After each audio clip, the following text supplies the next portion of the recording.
صلوا علی الحبیب صلی اللہ علی محمد صلی اللہ علیہ وسلم۔ جو روزگار کا جو غم ہے نا، اللہ تعالی ہمیں اس کے غم سے نجات عطا فرما دے۔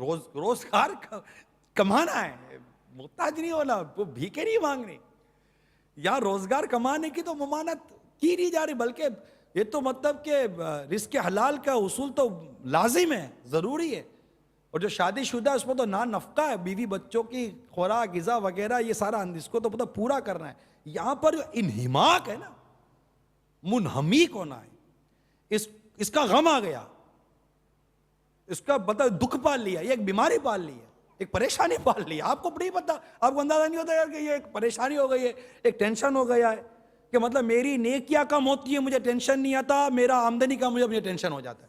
آپ صحیح بتاؤ یار، نیکیاں کم ہونے پر کتنے کو ٹینشن ہوا؟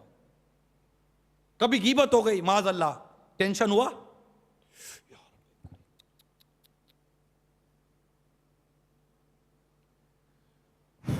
ہوگا؟ غیبت ہو گئی، ٹینشن ہوا؟ جماعت چلی گئی، ایک دو چار دن تک افسردہ رہے، کیا ہو گیا یار؟ جماعت چلی گئی، فجر کی جماعت چلی گئی، اللہ کرو تھی، کیا ہو گیا؟ گھبراہٹ ہوئی کبھی؟ نے جیب سے 200-400 روپے چلے جاوے تو، ارے 200-400 روپے گئے، موڈ خراب ہو گیا، 10 کی نوٹ گر گئی، موڈ خراب ہو گیا، جماعت چلی گئی، مسکراہٹ تک نہیں گئی، دانت وہی نکل رہے ہیں، بلکہ الٹا کہتا ہے یار آپ نے نماز کیا جماعت یار، وہ رشید نہ تھا دکان پر، بس جا رہا ہوں نا میں مسجد میں، پڑھ لے نماز اپنے چھوڑتے، نماز نہیں چھوڑتے، اب رشتہ کیا کروں؟ خدا کے بندے، جماعت واجب تھی، اور مسکرا کے جواب دے رہے۔ تو بات یہ عرض کرنے کا مقصد ہے کہ یہ مطلب غم کھا گیا ہم کو، نوٹوں کا غم لگ گیا ہے، غم نوٹ، غم روپیہ، غم آمدنی، کہ بس اللہ ہمیں اتنا دے دے کہ بس ہماری جو جائز ضرورت ہے وہ پوری ہو جائے، اللہ زائد مال سے محفوظ فرمائے جو ہمیں غفلت میں ڈال دے، غفلت میں ڈال دے، مطلب مال یہ کتنا غفلت میں ڈال دیتا ہے۔ تو یوں مطلب کہ یہ پانی، بجلی، اچھا جو ماہانہ خرچی بچے اور گھر والے استعمال کرتے ہیں، ان کا تھوڑا سا دیکھو بیٹا یوں کرو یوں کرو، میں سمجھانے کی بات کر رہا ہوں، میں آپ کو یقین دلاؤں اللہ کی رحمت شامل ہے، آپ سمجھانا شروع تو کرو یار، بیٹھ کر بات کرنا، بیٹا یہ اپنی آمدنی ہے، دیکھو بیٹا یہ 500 روپے کا آپ نے لیا، یہ 100 روپے کی یہ چیز سے بھی گزارا ہو جاتا تھا، تو 400 روپے اپنے اللہ کی راہ میں خرچ کر دیتے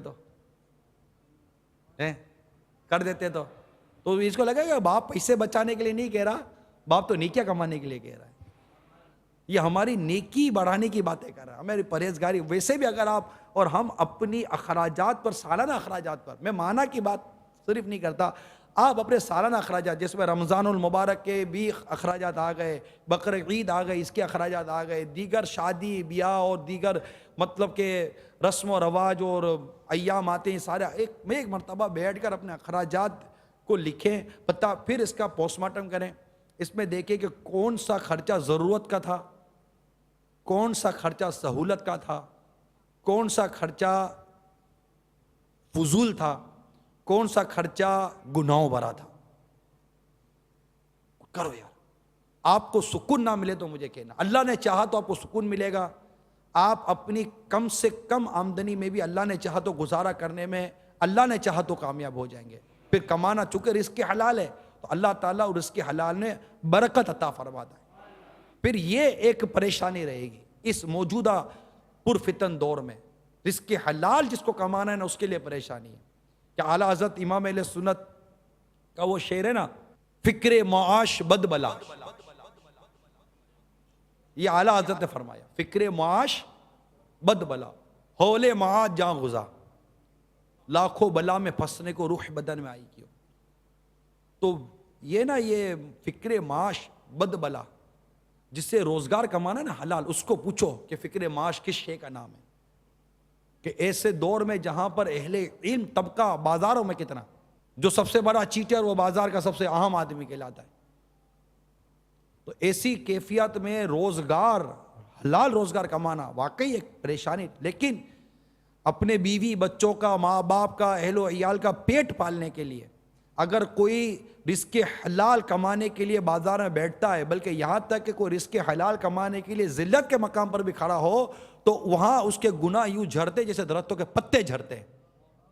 اور اس طرح روزگار کے غم میں رزق حلال، نیت اس کی بیوی بچوں کا پیٹ پالنا، ماں باپ کا پیٹ پالنا، محتاجی سے بچانا.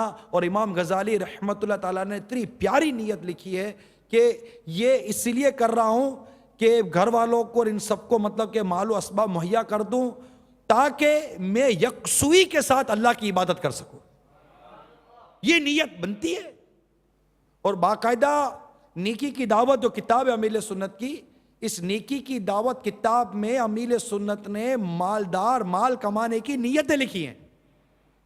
مال کمانا ہے نا تو نیتیں تو کرو. کیوں کما رہے ہو؟ کہ اگر نیت فاسد ہوگی تو یہی مال وبال بن جائے گا. نیت اچھی ہوئی تو ہو سکتا ہے یہی مال دنیا اور آخرت میں کام آ جائے. صلو علی الحبیب صلی اللہ علی محمد صلی اللہ علیہ وسلم.